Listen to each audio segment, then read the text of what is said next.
நான் நிரந்தரமானவன் அழிவதில்லை, எந்த நிலையிலும் எனக்கு மரணம் இல்லை. வாழ்க வளமுடன். நான் உமா ஸ்ரீனிவாசன். கண்ணதாசன் கைமணத்துக்கு நான் உங்களை எனக்கு அன்போடு வரவேற்கிறேன்.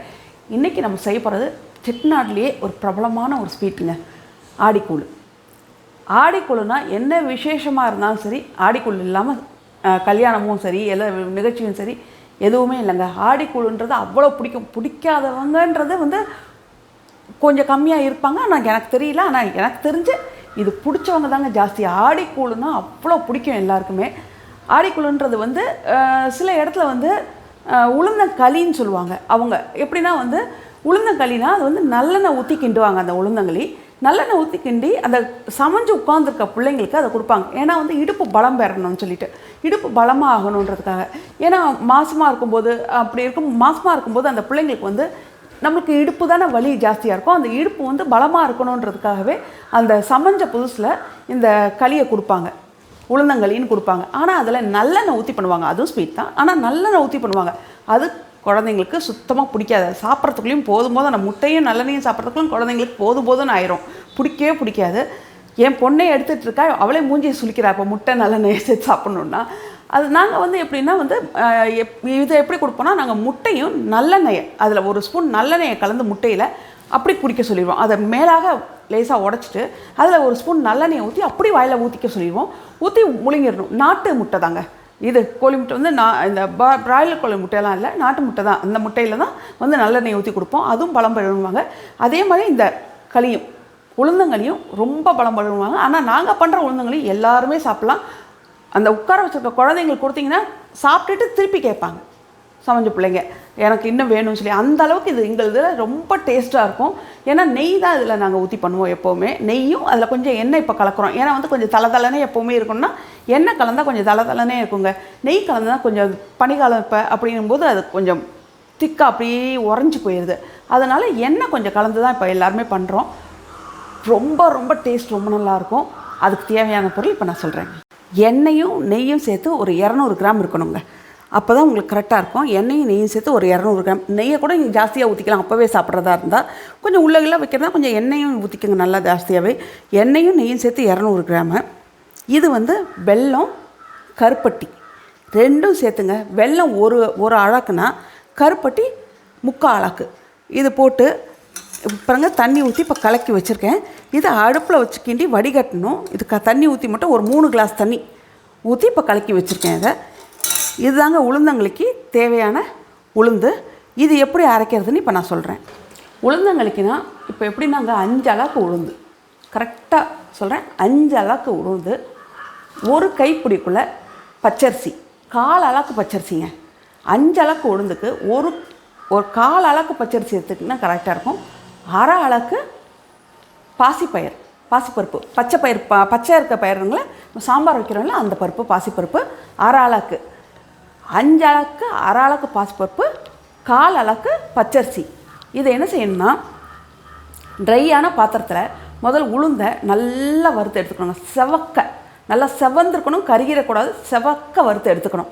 எடுத்துகிட்டு அதே மாதிரி பாசிப்பருப்பும் போட்டு செவக்க வறுத்து எடுத்துக்கணும். அரிசியும் செவக்க போட்டு வறுத்து எடுத்துக்கணுங்க.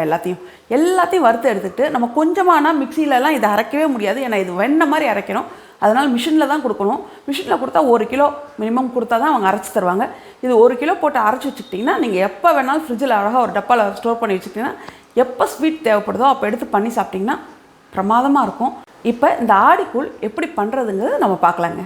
இன்னும் இப்போ கொஞ்சம் ஊற்றிருக்கேங்க. இதில் இப்போ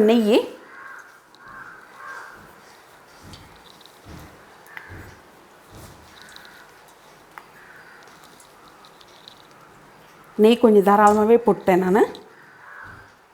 எண்ணெய் 100 நெய் 100 எடுத்துக்கிட்டிங்கன்னா நல்லாயிருக்கும். இல்லைனா எண்ணெய் 50 எடுத்துக்கோங்க, நெய் 150 எடுத்துக்கோங்க. அப்போயே சாப்பிட்டோன்னா ரொம்ப நல்லாயிருக்கும்.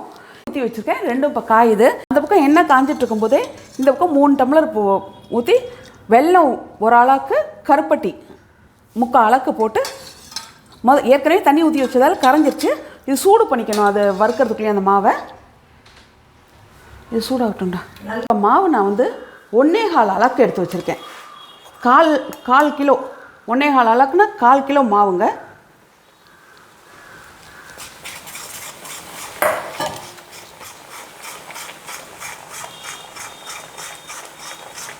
இது கொஞ்சம் நல்ல வாசனை வர வரைக்கும் கொஞ்சம் வறுத்துக்கணும். நான் சின்னதாக தான் வச்சு பண்ணுறேன், கொஞ்சம் சின்னதாக வச்சுக்கோங்க. இப்போ சுட கொதிக்குது பாருங்கள், இதை வடிகட்டி வச்சுருக்கேன். ஏன்னா இது நல்லா கொதிக்க வச்சு தான் வடிகட்டணும். பாருங்கள், நல்லா எண்ணெயும் காஞ்சனம் ஊற்றினா இப்படி பொங்கி வருது. பொங்கி வரும்போது இது நல்லா கொதிச்சுட்ருக்கதை இதில் ஊற்றணுங்க. இது கிட்டத்தட்ட இது மாதிரியே உங்களுக்கு வரும்.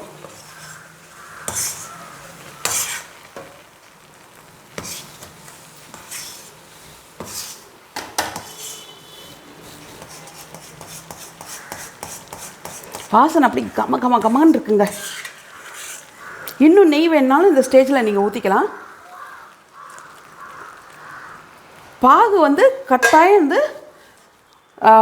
பாகாக எடுத்துடக்கூடாதுங்க. கொதிச்சோன்னே இதில் ஊற்றிடணும். பாகாக எடுத்துட்டிங்கன்னா நல்லா இருக்காது.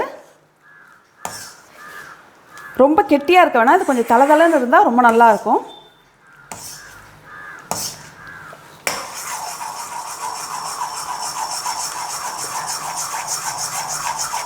பாருங்கள், உடனே பாருங்கள் கெட்டி போட்டுருச்சு.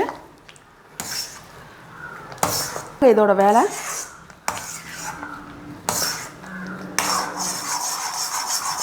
இந்த அளவுக்கு தளதளன்னு தான் எடுத்து வச்சு சாப்பிட நல்லாயிருக்கும். பாருங்கள், நான் இவ்வளோ எண்ணெயும் நெய்யும் ஊற்றியே உங்களுக்கு ரொம்ப இல்லை இதில் எண்ணெய் நெய் வேணுங்கிறவங்க மேலே கொஞ்சம் நெய் மறுபடியும் ஊற்றிக்கலாம்.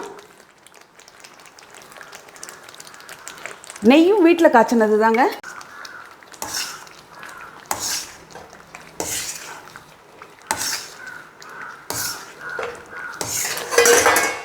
சாரி, பாருங்கள், இப்போ நெய் அப்படி வெளியே வந்த மாதிரி இருக்குது பாருங்கள்.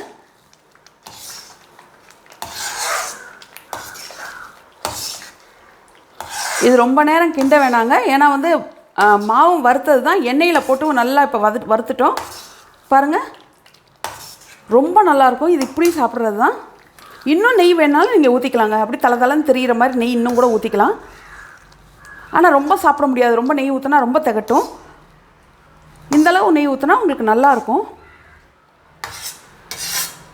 தெரியும், லைட்டாக ஒரு பிஞ்சு உப்பு போடுவாங்க சில பேர். நாங்களாம் சேர்க்க மாட்டாங்க, உப்பு சேர்க்க மாட்டோம் அதில்.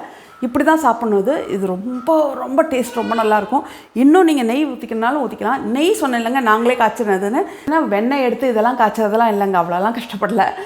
எப்படி வேணால் ஆவின் வெண்ணெய் 1/2 கிலோ, ஊத்துக்குழி வெண்ணெய் 1/2 கிலோ, ரெண்டையும் வாங்கி ஒன்றா சேர்த்து காய்ச்சுங்க நெய்யாக. சூப்பராக இருக்குங்க. நெய் வாசனை கம்மன்னு இருக்கும், அவ்வளோ நல்லாயிருக்கும் அந்த நெய். அந்த மாதிரி காய்ச்சி பாருங்கள் நெய்யை. அது மாதிரி வந்து இது கிண்டுறது இப்போ நான் தளன்னு கிண்டி வச்சுருக்கேன். உங்களுக்கு தளன்னு வேண்டாம் அப்படின்னா இன்னும் கொஞ்சம் கூட சுருளை கிண்டி நல்லா எடுத்து இப்படி வைக்கும்போது அப்படி நிற்கிற மாதிரி கூட வைக்கலாம். இப்படி எடுத்து வைக்கும்போது அல்வா மாதிரி நிற்குங்க, அந்த மாதிரி கூட நீங்கள் வைக்கலாம். இப்போ எங்களுக்கு இது ஸ்பூன் போட்டு சாப்பிட்றதுக்கு இப்படி பிடிக்கும். ஆனால் இப்படி லூஸாக கிண்டி எடுத்து ஸ்பூன் போட்டு சாப்பிட்டிங்கன்னா ரொம்ப நல்லாயிருக்கும். இப்படி தான் கல்யாண வீட்டிலலாம் கிண்டுறது எல்லாருமே. நீங்கள் பண்ணி பாருங்கள், இது உங்களுக்கு ரொம்ப பிடிக்கும். அது மாதிரி ஏஜ் அட்டன் பண்ண குழந்தைங்களுக்கு இந்த மாதிரி பண்ணி கொடுங்க, விரும்பி சாப்பிடுவாங்க. முகம் சுளிக்காமல் விரும்பி ரொம்ப ஆசையாக சாப்பிடுவாங்க. நீங்கள் இது உங்களுக்கு ரொம்ப பிடிச்சிருக்குன்னு நினைக்கிறேன். பிடிச்சிருந்தா லைக் பண்ணுங்கள், ஷேர் பண்ணுங்கள், சப்ஸ்கிரைப் பண்ணுங்கள், பெல் ஐக்கான் பண்ண கிளிக் பண்ணிடுங்க. வாழ்க வளமுடன்.